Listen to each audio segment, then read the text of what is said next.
Good evening, FaithBridge youth. Welcome to tonight's devos.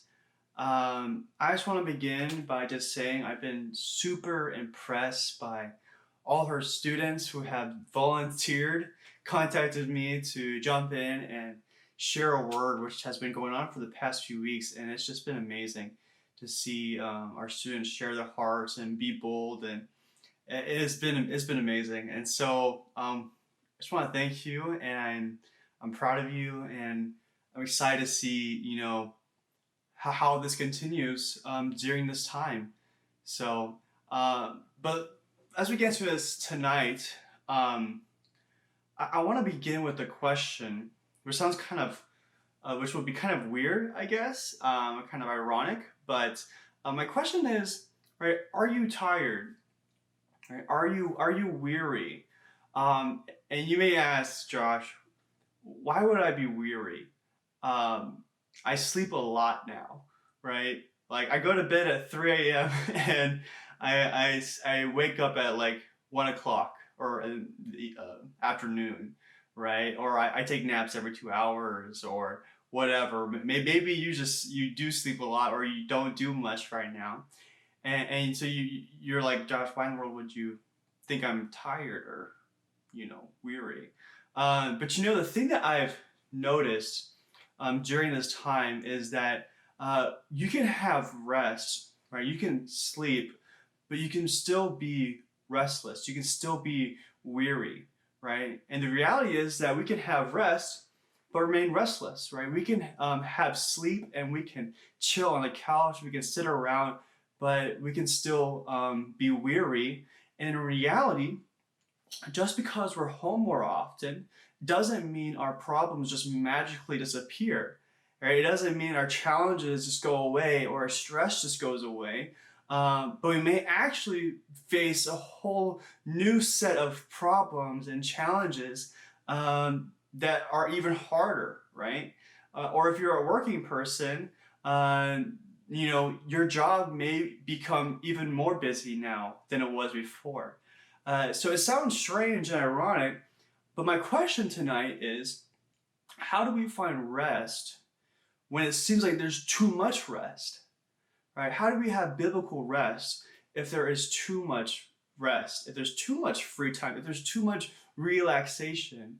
Or on the other hand, that it feels like there should be more relaxation, but there just isn't.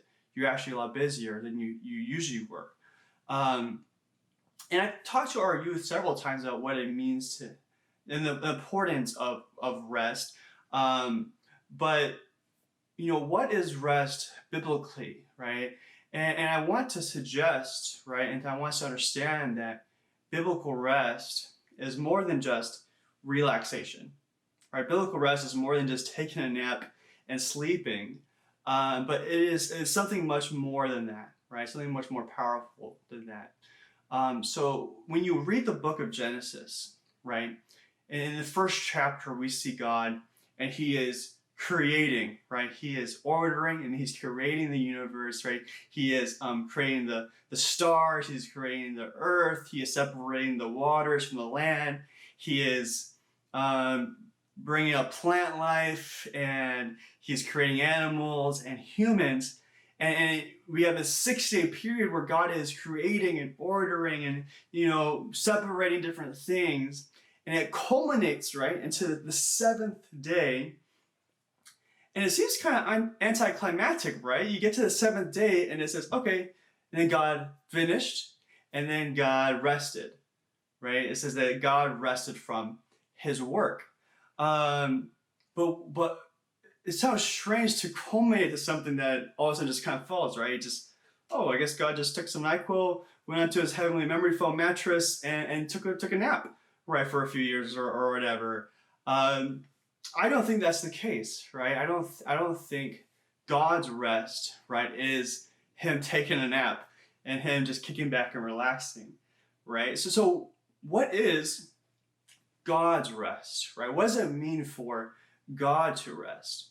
And what we find out when we look at, other texts in the ancient Near East, when they talk about rest in terms of the God, right? Oftentimes what they're talking about is the temple, right? That they would build the temple wherever it is. And once the temple was finished being built, the God would rest in the temple, right? But his rest isn't relaxing, taking a nap.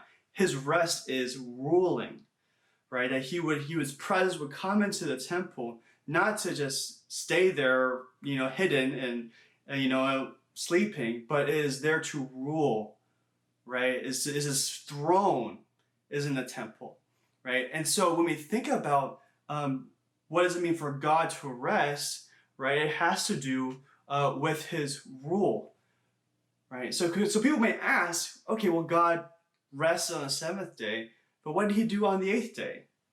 He ruled. What did God do on the ninth day? He ruled. What is he doing today? He is ruling, right? His rest is his rule, right? So that when he finishes creation, the ordering, the creating, the whole process, on the seventh day, it reaches this climax where now God sits on his throne, right, in heaven, ruling over creation. And that is what he has been doing throughout time. He has been ruling, right? It is about his kingdom, right? It's about his sovereignty and his rule, right? So rest is more than just relaxation, right? It is a peace that comes when we come under the rule of God, right?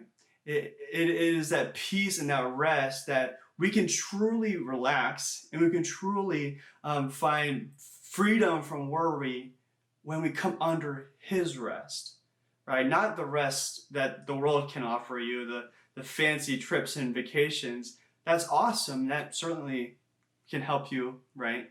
But there is a much better rest, a divine rest, a godly rest, which is when we come under his rule, right, and his sovereignty, and he begins to take the reins on our lives, right? And he begins to help us in our need. So if you want to break the chain of worry and weariness and restlessness and stress and all the many challenges you face in life, my encouragement to you isn't simply to sleep some more, though that's great, but it is to come under God's rule, right? It is to begin to trust in him, right? To give yourself to him. And I think that's, like I said, this time has made evident and clear is that you can rest all you want. You can relax all you want, but the problems don't just go away, right? You can be home all day, but you can still feel the weight and the stress of this life, right? So true rest comes by going to God, trusting in his sovereignty, right? And so even the Sabbath, right, the day that we rest, right, we cease from doing work, it's more than just ceasing, right? It's more than just stopping your work. It's a day of remembrance, right? It's a day about affirming God is king over your life. It is declaring God is king of our life, right? Not my job. God is king over my life, not my school, right?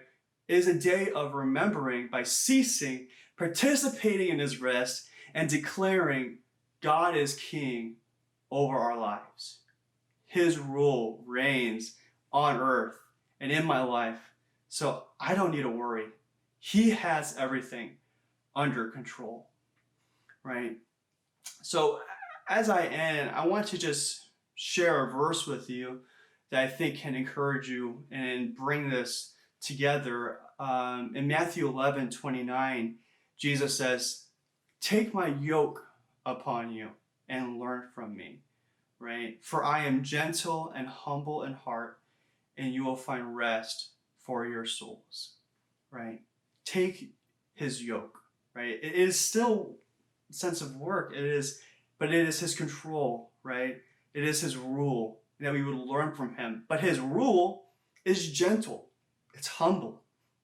He doesn't work us to death. He doesn't overwork us or whatever. But his rule leads us to rest for our souls, right? So for us, it is trusting in him. It is coming underneath his kingdom and his rule And that is what will lead us to rest and peace in this life and in the life to come.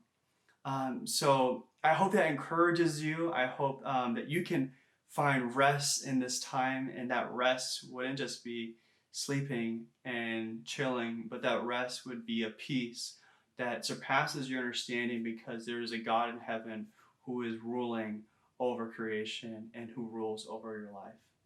So we love you. We're praying for you, and God go with you. I wanna be scared too.